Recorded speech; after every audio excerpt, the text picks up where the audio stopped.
Welcome to big story. దేశంలోని అతిపెద్ద వంతెనను ప్రధానమంత్రి నరేంద్ర మోడీ ప్రారంభించారు. ఆ వంతెన విశేషాలేంటో ఇప్పుడు చూద్దాం. దేశంలోని అతిపెద్ద వంతెనగా అటల్ సేతు రూపుదిద్దుకుంది. దేశంలో అతిపెద్ద సముద్ర వంతెన కూడా ఇదే. ప్రధానమంత్రి నరేంద్ర మోడీ జనవరి 12న ఈ వంతెనను ప్రారంభించారు. పట్టణ రవాణా మౌలిక వసతులను పటిష్టం చేయడం, అనుసంధానతను పెంచడం ద్వారా ప్రజల రవాణా సదుపాయాలను మెరుగుపరచడం కేంద్ర ప్రభుత్వ ఆశయంగా ఉంది. ఈ ఆశయానికి అనుగుణంగానే ఈ అతిపెద్ద వంతెన నిర్మాణం జరిగింది. మొదట్లో ఈ వంతెనను ముంబై ట్రాన్స్ హార్బర్ లింక్గా వ్యవహరించారు. ఇప్పుడు దీనికి అటల్ బిహారీ వాజ్పేయి సెవ్రీ నవా షేవా అటల్ సేతు అని పేరు పెట్టారు. యావత్ ప్రపంచంలో ఇది 12వ అతిపెద్ద వంతెన.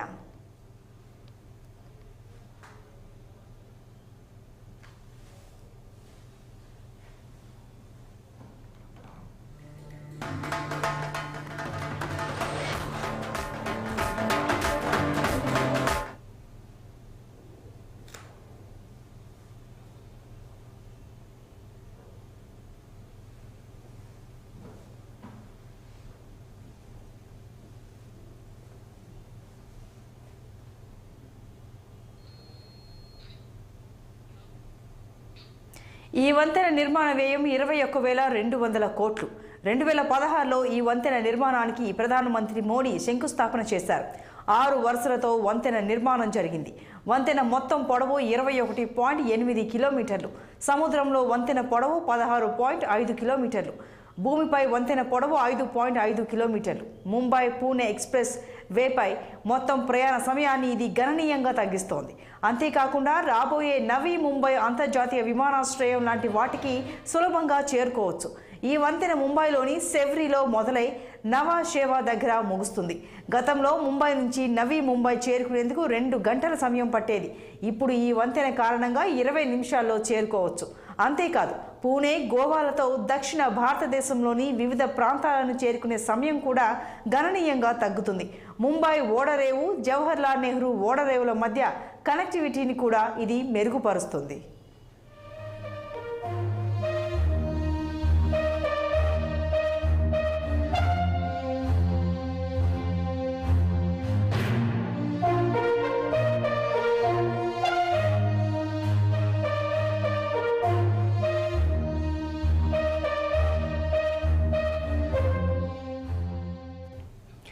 ముంబై ఎయిర్పోర్ట్ నుంచి నవీ ముంబై ఎయిర్పోర్ట్ వరకు సులభంగా చేరుకునేందుకు ఈ వంతెన వీలు కల్పిస్తుంది. ఈ వంతెనపై కార్లు ఒక్కసారి ప్రయాణించేందుకు 200 రూపాయలు చెల్లించాల్సి ఉంటుంది. రాను పోను కలిపి 300 రూపాయలు ఉంటుంది. రెగ్యులర్గా ప్రయాణించే వారికి మాత్రం తగ్గింపు రేట్లు వర్తిస్తాయి. ఏడాది తర్వాత ఈ రేట్లను సమీక్షిస్తారు. ఈ వంతెనపై నుంచి రోజుకు 70,000కు పైగా వాహనాలు ప్రయాణించే అవకాశం ఉంది. ఈ వంతెన నిర్మాణంలో ఈఫిల్ టవర్ కన్నా 17 రెట్లు ఎక్కువగా ఉక్కు వినియోగించారు. ఈ ఉక్కు సుమారుగా 500 బోయింగ్ విమానాల్లో ఉపయోగించే ఉక్కుకు సమానం. అంతేకాదు, అమెరికాలోని స్టాచ్యూ ఆఫ్ లిబర్టీలో ఉపయోగించిన ఉక్కు కంటే 6 రెట్లు అధికం. హౌరా వంతెనకు ఉపయోగించిన దానికంటే 4 రెట్లు అధికం.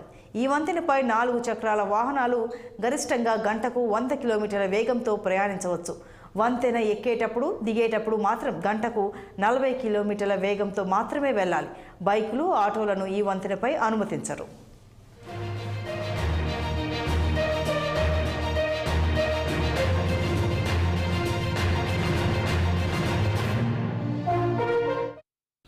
సముద్రంలోని జల జీవచరాలకు ఇబ్బంది లేని విధంగా వంతెనపై దీపాల వెలుగు ఉండడం ఓ విశేషం. ఎన్నో అధునాతన సాంకేతికతతో ఈ వంతెన రూపుదిద్దుకుంది. ఆర్థోట్రోఫిక్ స్టీల్ డెక్లు వంటి అధునాతన విశిష్టతలు బ్రిడ్జ్ నిర్మాణంలో చోటు చేసుకున్నాయి. సముద్ర జీవచరాలకు ఇబ్బంది లేకుండా ఉండేందుకు వీలుగా శబ్దాలను, వైబ్రేషన్లను తగ్గించేందుకు కోసం రివర్స్ సర్క్యులేషన్ రింగ్స్ లాంటి వాటిని ఉపయోగించారు. పర్యావరణ సుస్థిరదాయకంగా వంతెన నిర్మాణం జరిగింది. దీనికి సంబంధించి బాంబే నేచురల్ హిస్టరీ సొసైటీ నుంచి ధృవీకరణను కూడా ఈ వంతెన పొందింది. అత్యంత అధునాతన ట్రాఫిక్ నిర్వహణ వ్యవస్థను వంతెనపై ఏర్పాటు చేశారు. దీనివల్ల పొగమంచు, విజిబిలిటీ తక్కువగా ఉండడం, నిర్దేశించిన వేగాన్ని మించిన వేగంతో ప్రయాణించే వాహనాలను గుర్తించే వీలుంది.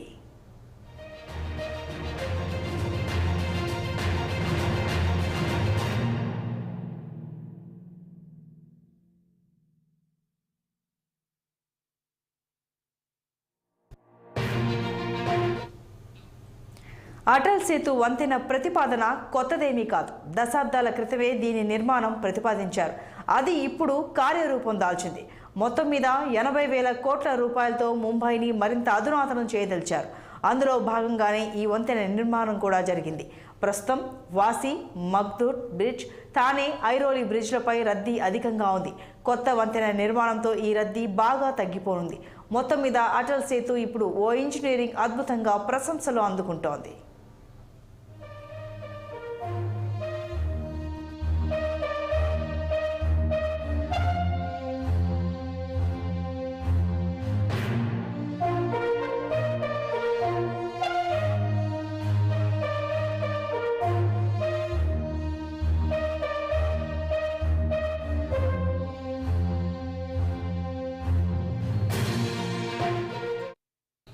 అటల్ సేతు వంతెన నిర్మాణం ముంబై తాజా అభివృద్ధి ప్రణాళికల్లో ఒకటి మాత్రమే. మరెన్నో అభివృద్ధి కార్యక్రమాలు ముంబైలో చోటు చేసుకోనున్నాయి. ఈ వంతెన మూడో ముంబై అంటే నవీ ముంబై ఎయిర్పోర్ట్ ఇన్ఫ్లుయెన్స్ నోటిఫైడ్ ఏరియాను కనెక్టివిటీని మరింతగా పెంచనుంది. హైదరాబాద్ తరహాలో ముంబై కూడా ఇప్పుడు ట్రై సిటీ అంటే 3 నగరాల కలయికగా మారింది. పాత ముంబై, కొత్త ముంబైలకు తోడుగా మూడో ముంబై కూడా వచ్చి చేరింది. మూడో ముంబైనే నైనాగా వ్యవహరిస్తున్నారు.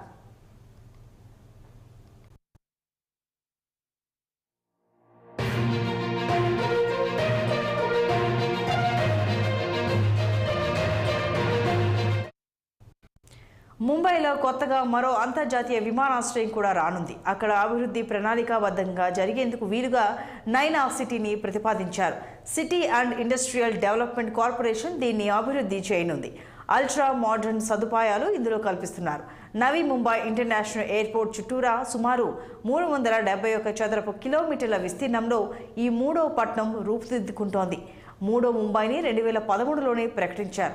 నవీ Mumbai international airport, Jawaharlal Nehru port trust, Mumbai trans harbour link, ప్రతిపాదిత multi modal corridor, dedicated freight corridor వంటి రవాణా కారిడార్లు కూడా నైనాలో రానున్నాయి.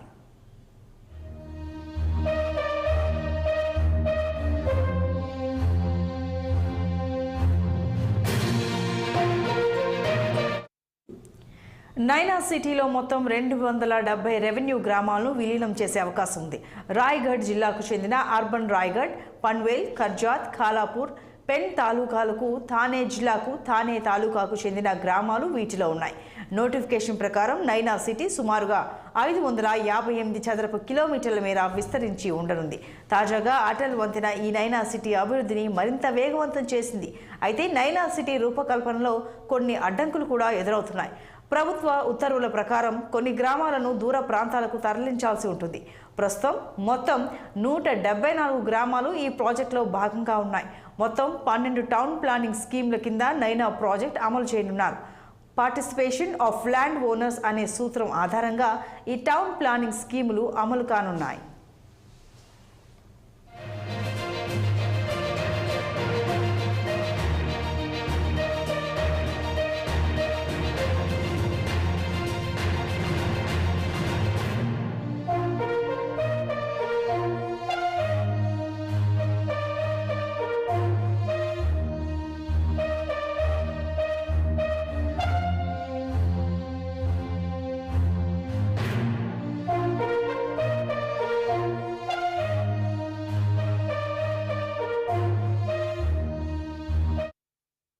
जाने के लिए 3.2 किलोमीटर लंबी और 11 मीटर चौड़ाई वाली 2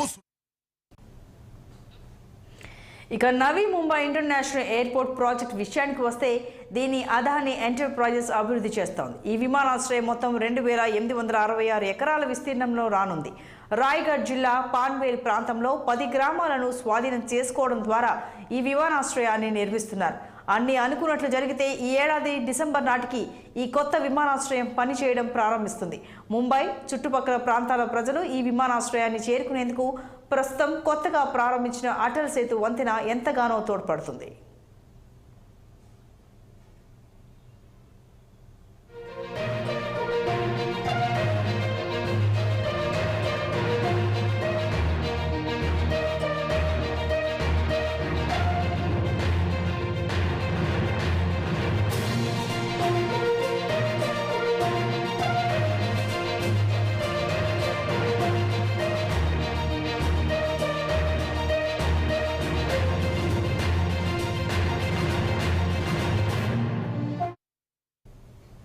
ముంబై నగరం గత కొన్ని దశాబ్దాలుగా ఊహకు అందని రీతిలో విస్తరించింది. చుట్టుపక్కల ప్రాంతాల నుంచే కాకుండా యావత్ దేశం నుంచి వలసలు అధికమైపోయాయి.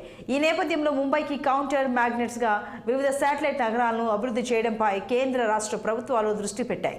అందులో భాగంగా సిడ్కో సంస్థ 1970ల నాటి నుంచే నైనా సిటీ ప్రాజెక్టుపై పనిచేయడం ప్రారంభించింది. అది 50 ఏళ్ల తర్వాత కార్యరూపం దాలుస్తోంది. నైనా సిటీ మాత్రమే కాకుండా యావత్ ముంబై నగరం చుట్టుపక్కల ప్రాంతాల్లో కేంద్ర రాష్ట్ర ప్రభుత్వాలు ఇప్పుడు భారీ ఎత్తున అభివృద్ధి పనులు చేపట్టాయి.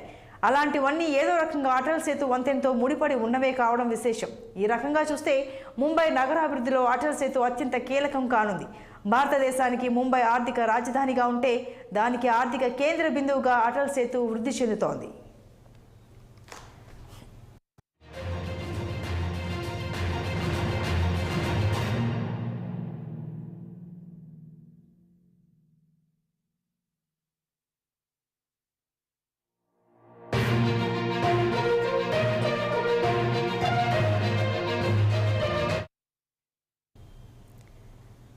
దేశంలోనే అతిపెద్ద వంతెనగా అటల్ సేతు రూపుదిద్దుకుంది. దేశంలో అతిపెద్ద సముద్ర వంతెన కూడా ఇదే. ప్రధానమంత్రి నరేంద్ర మోడీ జనవరి 12న ఈ వంతెనను ప్రారంభించారు. పట్టణ రవాణా మౌలిక వసతులను పటిష్టం చేయడం, అనుసంధానతను పెంచడం ద్వారా ప్రజల రవాణా సదుపాయాలను మెరుగుపరచడం కేంద్ర ప్రభుత్వ ఆశయంగా ఉంది. ఈ ఆశయానికి అనుగుణంగానే ఈ అతిపెద్ద వంతెన నిర్మాణం జరిగింది. మొదట్లో ఈ వంతెనను ముంబై ట్రాన్స్ హార్బర్ లింక్గా వ్యవహరించారు. ఇప్పుడు దీనికి అటల్ బిహారీ వాజ్పేయి సెవ్రీ నవ శివ అటల్ సేతు అని పేరు పెట్టారు. యావత్ ప్రపంచంలో ఇది 12వ అతిపెద్ద వంతెన.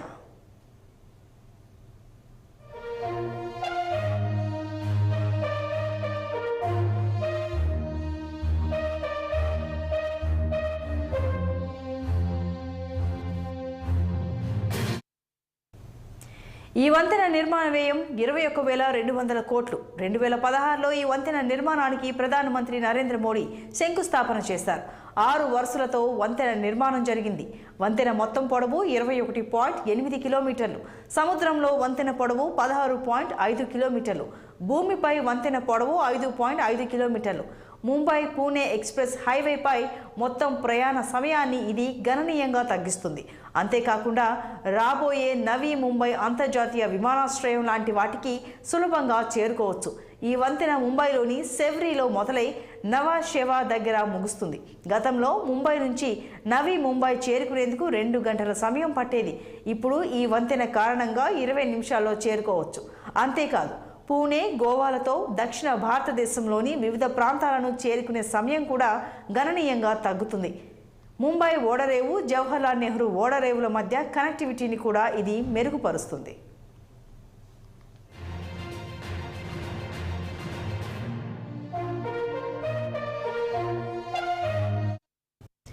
ముంబై ఎయిర్పోర్ట్ నుంచి నవీ ముంబై ఎయిర్పోర్ట్ వరకు సులభంగా చేరుకునేందుకు ఈ వంతెన వీలు కల్పిస్తుంది. ఈ వంతెనపై కార్లు ఒక్కసారి ప్రయాణించేందుకు 200 రూపాయలు చెల్లించాల్సి ఉంటుంది. రాను పోను కలిపి 300 రూపాయలు ఉంటుంది. రెగ్యులర్గా ప్రయాణించే వారికి మాత్రం తగ్గింపు రేట్లు వర్తిస్తాయి. ఏడాది తర్వాత ఈ రేట్లను సమీక్షిస్తారు. ఈ వంతెనపై నుంచి రోజుకు 70,000కు పైగా వాహనాలు ప్రయాణించే అవకాశం ఉంది. ఈ వంతెన నిర్మాణంలో ఈఫిల్ టవర్ కన్నా 17 రెట్లు ఎక్కువగా ఉక్కు వినియోగించారు. ఈ ఉక్కు సుమారుగా 500 బోయింగ్ విమానాల్లో ఉపయోగించే ఉక్కుకు సమానం. అంతేకాదు, అమెరికాలోని స్టాచ్యూ ఆఫ్ లిబర్టీలో ఉపయోగించిన ఉక్కు కంటే 6 రెట్లు అధికం. హౌరా వంతెనకు ఉపయోగించిన దానికంటే 4 రెట్లు అధికం.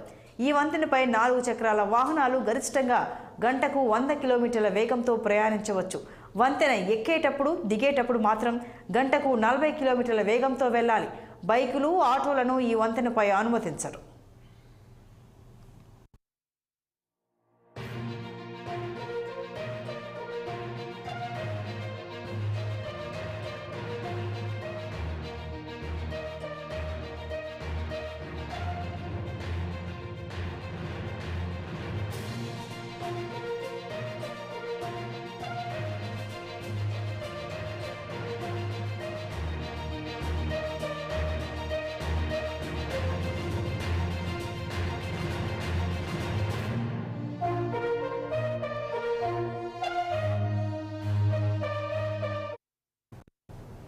ఇవి bulletin updates. Keep watching 6 TV.